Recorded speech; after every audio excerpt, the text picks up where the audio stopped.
Hola, bon dia. Continuen les obres per reobrir el més aviat possible la C13, que de moment continua tallada. Les tasques per assegurar el talús són complicades. La previsió és que la carretera estigui operativa entre aquesta tarda i el vespre. Divendres hi va haver diversos despreniments de roques en aquesta via que travessa el Pallars Sobirà. La carretera va quedar tallada entre Rialp i Llavorsí. I ara no hi ha una alternativa fàcil per accedir al nord de la comarca. De fet, l'única manera d'anar-hi és passant per l'Alta Ribagorça, la Vall d'Aran i el Port de Bonaigua. El tall de la C13 condiciona l'accés a molts pobles de la zona i a les pistes d'esquí d'Espot, Tavascan i Virós. A tota màquina i sense perdre temps. Les feines de desenrunament i fixació del talús de la C13 es fan a contrarrellotge. Volen reobrir la carretera avui mateix, encara que sigui fent un pas alternatiu, perquè és l'artèria principal de la comarca i aquests dies, a més, són crítics per la temporada turística d'hivern. El tall és uns metres després de la cruïlla per arribar a Portainer, però per accedir a la part nord de la comarca, on hi ha Espot i Tavascan, cal fer una volta de 3 hores per la Vall d'Aran i el Port de la Bonaigua, una ruta que molts descarten i per això anulen les reserves. Els alcaldes de la zona ho viuen amb preocupació. Fem una crida que vinguin els turistes, els visitants, a gaudir d'aquests dies de festes nadalenques, perquè malgrat aquesta adversitat amb la muntanya, la resta de serveis i equipaments turístics i establiments estan en ple funcionament i en ple rendiment. Clar, a la zona nord del Pallars, la veritat és que estem molt afectats perquè clar, hi ha hagut moltes anul·lacions a molts hotels, m'han comunicat.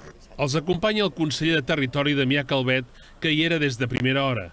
Admet que cal més inversió i promet que l'any que ve s'incrementarà. Primer de tot, evidentment, demanar disculpes als veïns. Per l'any vinent hi ha una previsió d'increment del manteniment. Ens anirem al parc de carreteres d'Esterri al voltant dels 2,7 milions i el que haurem de veure és si, a més d'aquest manteniment ordinari, aquí en aquest talús hi fem alguna solució més definitiva. A l'espera d'aquesta decisió, els operaris continuen treballant per restablir la C13 abans que comenci l'última setmana de l'any. Nadal i les Valls d'Àneu normalment vol dir gent per tot arreu. Aquest cap de setmana Esterri d'Àneu hauria d'estar ple a vessar, però el tall a la C13 s'ha fet notar en aquesta zona del Pallars Sobirà. Alguns dels que avui passejaven pel carrer han arribat abans que es tallés la carretera i d'altres ho han planificat amb temps i han vingut des del principi per vies alternatives.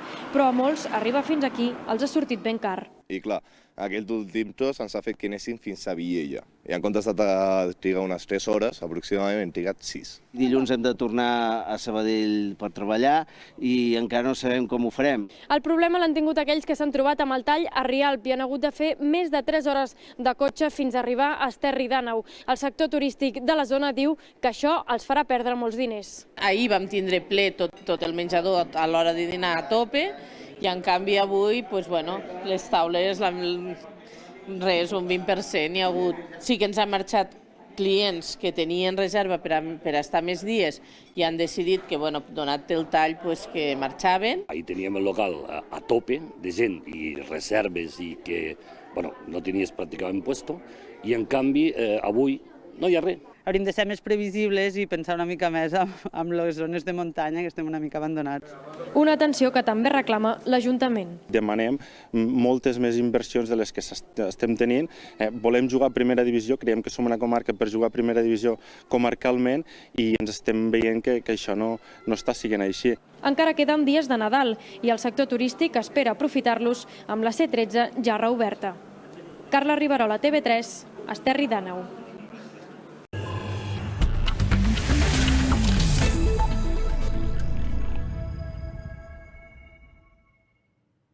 L'expresident Carles Puigdemont i l'exconseller Toni Comín tenen previst